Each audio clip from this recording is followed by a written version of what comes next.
বাংলাদেশে ভারতীয় পণ্য বয়কটের ডাক ভারতের বৈদেশিক বাণিজ্যে কতটা প্রভাব ফেলতে শুরু করেছে সেই ব্যাপারটা এতদিন ভারত অস্বীকার করলেও এখন সরাসরি প্রত্যাখ্যান করতে পারছে না। ভারতের পররাষ্ট্র মন্ত্রণালয়ের সাম্প্রতিক একটা ব্রিফিংয়ে সেই ব্যাপারটাই স্পষ্ট হয়েছে। তার মানে নির্বাচনের পর পিনাকি ভট্টাচার্য যে ক্যাম্পেইনটা শুরু করেছিলেন, বাংলাদেশে ভারতীয় পণ্য বয়কটের যে ক্যাম্পেইনটা শুরু করেছিলেন, সেটা বাংলাদেশের জনগণের মধ্যে ব্যাপকভাবে ছড়িয়ে পড়েছে এবং বাংলাদেশের জনগণ এই ক্যাম্পেইনের মধ্য দিয়ে, ভারতের পণ্য বয়কটের মধ্য দিয়ে ভারত সরকারকে যে বার্তাটা দিতে চেয়েছে সেই বার্তাটাও ইতোমধ্যে পৌঁছে দেওয়া সম্ভব হয়েছে ভারত সরকারকে। কিন্তু হোয়াট নেক্সট? এরপর কি? আমাদের প্রধান শত্রু যাদেরকে সহযোগিতা করবার জন্য আমরা ভারতের বিরোধিতা করছি, ভারত সরকারের বিরোধিতা করছি, এবং পাত্র রণধীর জয়সওয়াল এটা কোনো প্রভাব ফেলবে না সেটা তিনি বলছেন, কিন্তু প্রথমবারের মতো তারা এটা নিয়ে মুখ খুলতে বাধ্য হয়েছেন। তার মানে এতদিন তারা এটাকে কোনোভাবে কেয়ার করেন না। বাংলাদেশে ভারতীয় পণ্য বয়কটের যে ক্যাম্পেইনটা চলছে এটাকে তারা কেয়ার করেন না এমন একটা ভাব দেখালেও এখন কিন্তু তারা সেটা দেখাতে পারছেন না, সেই জায়গা থেকে সরে আসছেন। এ বিষয়ে ভারতীয় সংবাদ মাধ্যম দ্য প্রিন্ট জানিয়েছে, বাংলাদেশের ভারত বর্জন কর্মসূচি নিয়ে উদ্বেগ প্রকাশ করেন রণধীর। তবে তিনি জানান, ভারত ও বাংলাদেশের মধ্যে একটি অত্যন্ত শক্তিশালী এবং প্রাণবন্ত সম্পর্ক রয়েছে। বিভিন্ন সেক্টরে বিস্তৃত রয়েছে দুই দেশের ব্যাপক অংশীদারিত্ব। প্রথম লাইনটা আরেকবার পড়ি। এ বিষয়ে ভারতীয় সংবাদ মাধ্যম দ্য প্রিন্ট জানিয়েছে, বাংলাদেশের ভারত বর্জন কর্মসূচি নিয়ে উদ্বেগ প্রকাশ করেন রণধীর জয়সওয়াল, যিনি ভারতের পররাষ্ট্র মন্ত্রণালয়ের মুখপাত্র। রণধীর বলেন, আমি বলতে চাই ভারত বাংলাদেশ সম্পর্ক অত্যন্ত শক্তিশালী। আমাদের একটি ব্যাপক অংশীদারিত্ব রয়েছে যা অর্থনীতি থেকে শুরু করে বাণিজ্য, বিনিয়োগ, উন্নয়ন, সহযোগিতা, কানেক্টিভিটি এবং মানুষ থেকে মানুষে বিস্তৃত।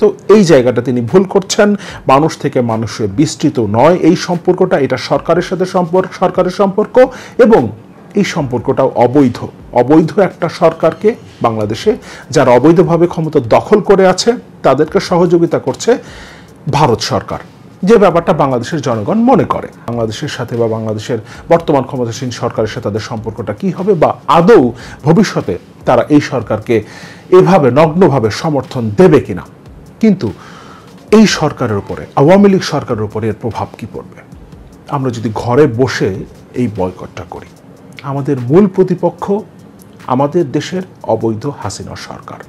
সুতরাং আমাদেরকে এমন কোনো একটা ক্যাম্পেইনের মধ্যে নিজেদেরকে নিয়ে আসতে হবে, দেশের জনগণকে নিয়ে আসতে হবে, যেই ক্যাম্পেইনের মধ্য দিয়ে পুরো দেশের জনগণ, যেভাবে পিনাকি ভট্টাচার্যের আহ্বানে ভারতীয় পণ্য বয়কট করেছে, সেভাবে এমন একটা ক্যাম্পেইন আমাদের শুরু করতে হবে যেই ক্যাম্পেইনে সারা দেশের জনগণ রাস্তায় নেমে আসে, আন্দোলনে সামিল হয়। বাংলাদেশে বর্তমান যে পরিস্থিতিটা চলছে, বাংলাদেশের অর্থনৈতিক যে পরিস্থিতি, বাংলাদেশের রাজনীতির যে বর্তমান অবস্থা, বাংলাদেশের গণতন্ত্রকে ধ্বংস করেছে এই সরকার, এই পরিস্থিতিকে উত্তরণের জন্য সারা দেশের জনগণকে এক হতে হবে। এখানে কোনো দলের দায়িত্ব না আসলে এরকম একটা স্বৈরাচার সরকারের বিরুদ্ধে লড়াই করা, এবং কেবলমাত্র একটা দল কিংবা অনেকগুলো দল মিলেই এই সরকারের পতন নিশ্চিত করা যাবে না। এই সরকারকে যদি আমাদের পরাজিত করতে হয় তাহলে সারা দেশের জনগণকে ঐক্যবদ্ধ হয়ে রাস্তায় নেমে আসতে হবে, এবং যে ঐক্যবদ্ধ তা আমরা দেখিয়েছি ভারতীয় পণ্য বয়কটের ক্ষেত্রে। সারা দেশের জনগণ যেখানে এক হয়েছে, দেশের 95% জনগণ যেখানে এক হয়েছে, ঠিক একই রকমভাবে কোনো একটা ক্যাম্পেইনের মধ্য দিয়ে বাংলাদেশের জনগণকে রাস্তায় নেমে আসতে হবে। কারণ ঘরে বসে কিংবা দোকানে গিয়ে, কোনো একটা শপিং কমপ্লেক্সে গিয়ে কোনো একটা ভারতের পণ্য বয়কট করছি, সেই আওয়ামী লীগ সরকার এখনো ক্ষমতায় বসে আছে। তাদেরকে এই অবৈধ ক্ষমতা থেকে উৎখাত করবার জন্য জনগণ এখন কি করবে, সেটাই সবচেয়ে বড় প্রশ্ন। সেই বিষয়টা নিয়ে আলোচনা করব। তার আগে ভারতের পররাষ্ট্র মন্ত্রণালয়ের ব্রিফিংয়ে যে আলোচনাটা হয়েছে বাংলাদেশে ভারতের পণ্য বয়কটের ব্যাপারে, সেটা একটু দেখে নেই। আজকের পত্রিকা রিপোর্ট, ভারতীয় পররাষ্ট্র মন্ত্রণালয়ের ব্রিফিংয়ে বাংলাদেশে পণ্য বর্জনের ডাক প্রসঙ্গ। সাম্প্রতিক সময়ে ভারত বিরোধী প্রচারণার অংশ হিসেবে দেশটির পণ্য বর্জনের ডাক দিয়েছে বাংলাদেশের একটি পক্ষ। তবে এই পণ্য বর্জনের ঘোষণা দুই দেশের সম্পর্কের উপর কোনো প্রভাব ফেলবে না বলে জানিয়ে দিয়েছে দেশটির পররাষ্ট্র মন্ত্রণালয়। আজ বৃহস্পতিবার ভারতীয় পররাষ্ট্র মন্ত্রণালয়ের সাপ্তাহিক ব্রিফিংয়ে বিষয়টি নিয়ে প্রথমবারের মতো মন্তব্য করেন মন্ত্রণালয়ের মুখপাত্র। What next? আমরা এরপর কি করব?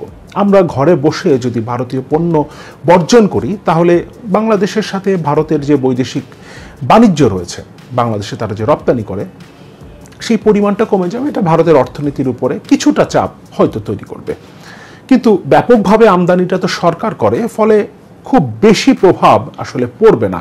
হ্যাঁ, এটা এক ধরনের প্রতীকী বর্জন এবং প্রতীকী একটা অবস্থান বাংলাদেশের জনগণের ভারত সরকারকে একটা মেসেজ দেবার জন্য। কিন্তু আমাদের মূল প্রতিপক্ষ বাংলাদেশের বর্তমান ক্ষমতাসীন সরকার, যারা অবৈধভাবে টানা 3 বার ক্ষমতা দখল করেছে। অনেকে বলেন তারা তো 4 বার ক্ষমতায় আছে। প্রথমবার আমরা যদি ধরে নিই তারা গণতান্ত্রিকভাবে নির্বাচিত হয়ে এসছে, কিন্তু পরবর্তী 2014, 18 এবং 2024-এ তারা সম্পূর্ণ অগণতান্ত্রিক প্রক্রিয়ায় নির্বাচন ছাড়া জনগণকে ভোট দেওয়ার সুযোগ না দিয়ে তারা জোর করে ক্ষমতা দখল করেছে। এবং এরকম একটা সরকারকে ভারত সহযোগিতা করেছে ক্ষমতা দখল করতে। এই কারণে বাংলাদেশের জনগণ ভারতকে, ভারতীয় পণ্যকে বয়কট করছে। এখন প্রশ্ন হচ্ছে, আমরা যদি ঘরে বসে ভারতীয় পণ্য বয়কট করি তাহলে সেটা কিছুটা প্রভাব ফেলবে বাংলাদেশের সাথে, বাংলাদেশের বর্তমান ক্ষমতাসীন সরকারের সাথে ভারত সরকারের।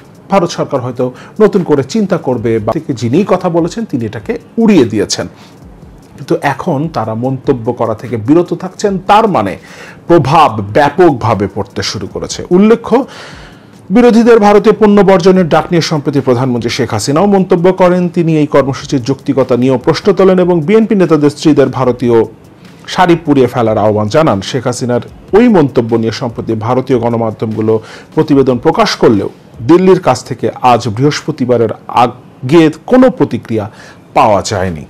ভারতের পররাষ্ট্র মন্ত্রণালয়ের এই ব্রিফিংয়ে রণধীর জেসওয়াল, ভারতের পররাষ্ট্র মন্ত্রণালয়ের মুখপাত্রের বক্তব্য থেকে একটা বিষয় স্পষ্ট, ভারত এই ব্যাপারটা নিয়ে এখন কনসার্ন।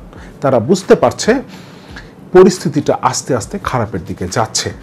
কিন্তু যে প্রশ্নটা দিয়ে শুরু করেছিলাম, এটা বর্তমান সময়ে গত কয়েকদিনে আমরা যদি খবরগুলোকে যদি বিশ্লেষণ করি তাহলে আমরা বুঝতে পারবো বাংলাদেশে পুলিশের একজন আইজিপি, এরকম কত পুলিশের বড় কর্মকর্তা আছেন, অন্যান্য আইনশৃঙ্খলা রক্ষাকারী বাহিনীর, অন্যান্য আইনশৃঙ্খলা রক্ষাকারী যে সংস্থাগুলো রয়েছে তার কত বড় বড় কর্মকর্তা রয়েছেন।